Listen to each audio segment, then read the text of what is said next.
What's going on, y'all? It's your boy No Interest, and I'm back again with another one. I need you guys to do me a favor, hit that like button, hit that subscribe button, hit that notification icon for more videos like this. Like the video, share the video, hype the video, do whatever you can till the video can get viral. Appreciate you. Greg Hackett from the city of Philadelphia. I'm from the city of Philadelphia. I've seen him multiple times. He's never seen me. Like, we be in the same gym multiple times. He never seen me, bro. But I always see him because I always see him with his fighter, Jabril Noble. He been to my gym multiple times. Well, he been to a lot of gyms that I go to. I go to all the gyms in the city. I just been a little retired from boxing for a little bit because I had a baby. And I've been like full-time father. You feel me? But I got to get back. I'm just waiting until my son start walking. I had him this year, January. So he almost won. Then I'm going to start going back to the gym, taking him to the gym. Other than that, I'll be around, bro. I just been low-key for a little bit, but I'm going to get back in the gym for sure. Anyway, when it comes to the sport of boxing, Greg Hackett, he has become one of the figures in the sport of boxing. When people look to hear about the sport from people that's been in the sport and are influenced to the sport, he's become a boxing public figure, may I say. That's what I was trying to get at. He's become a boxing public figure, right?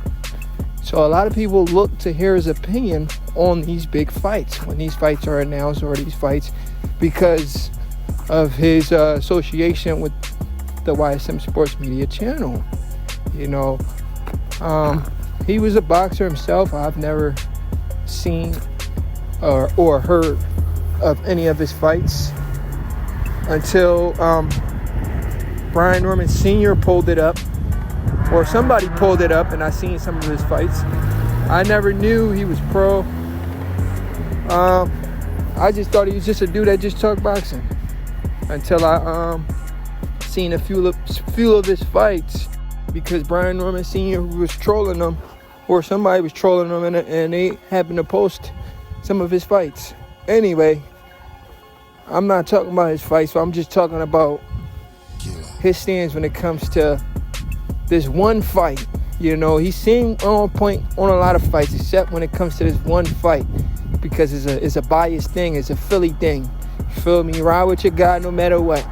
He did the same thing with Naoya Inoue versus Stephen Fulton, when everybody knew Stephen Fulton was going to get worked.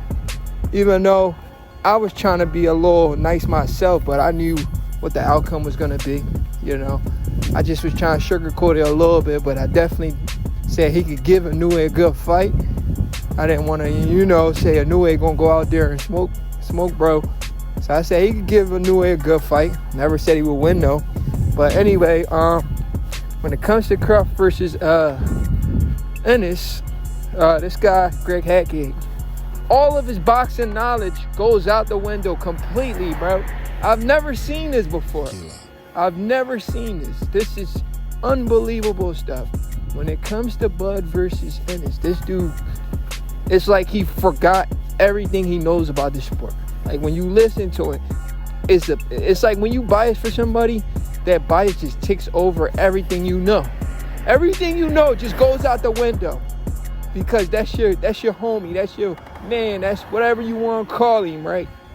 Everything just goes straight out the window. Listen to this guy when he talks about Crawford versus Spence. I said Crawford versus Spence, my fault. Crawford versus Ennis. It's like the guy don't know anything about boxing. You listen to him, you like, yo, is this the same guy that was talking about this other fight? How can I take this dude serious when it comes to a fight like this? And he's saying it's like totally off what I'm used to hearing from a guy that I thought knew the sport of boxing. You're mind-boggled listening to this guy when he talks about Crawford versus Ennis. That stylistically, that fight favors Bud. I'm gonna tell you guys why. And this guy's supposed to know this. Like, he's in the gym every day. He's around boxing every day. Stylistically, that fight favor Bud. The reason why, I'm gonna break it down easy for y'all. Stylistically, Ennis versus Crawford favors Bud. I'm gonna tell you why. It's so easy. It's so easy to predict that fight. I don't care how good you think Ennis is. Styles make fights. Stylistically, that fight favors Bud 10 out of 10 times. If they fight 10 out of 10 times, Ennis gets smoked. I'll tell you why. Ennis does not know how to cut off the ring. He's not the best at cutting off the ring. That's one of his flaws, right? And his footwork is also another flaw, right? And let's not forget, he's a volume puncher. He throws a lot of punches. These are all red flags. Can't cut off the ring, throwing a lot of punches, and bad footwork because you're trying to be fancy. That's a recipe for disaster. The more punches he throws, the more vulnerable he becomes. The more trouble he gets himself into, guys. You cannot be a high volume puncher against a Bud Crawford. You will get knocked out. Eventually, he's gonna find the right punch to put your lights out. Eventually. You understand what I'm saying? It may not be right now. It may not be in the first 3 rounds, but eventually he's going to get you. Do you understand what I'm saying? Eventually he's going to get you. You cannot be a volume puncher and think you're going 12 rounds with this guy.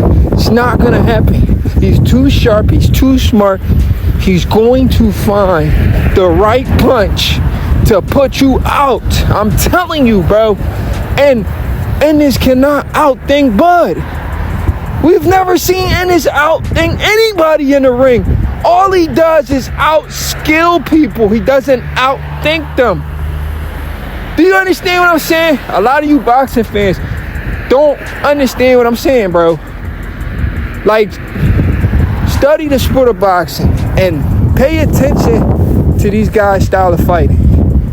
Pay attention to how these guys are fighting these opponents. Majority of these guys are doing the same thing over and over, fighting the same fight over and over. They're not showing us nothing new. When it comes to a Bud Crawford, this is the most complete fighter in the sport. He adapts to every single fighter, every situation. You can't train for a guy like Bud Crawford. You could train for a guy like Ennis because we know he's not going to adapt. All he's going to do is try to outskill you. And if you can't match him skill for skill, he's going to beat you. So when it comes to this fight and we listen to a guy like this, we think he don't knows anything about boxing because styles make fights. Stylistically, it's a bad matchup for Ennis. If he fights Bud the way he fights everybody, he gets cooked. He gets knocked out. These are the facts. They can't be disputed. It's your boy, No Interest. I'm out.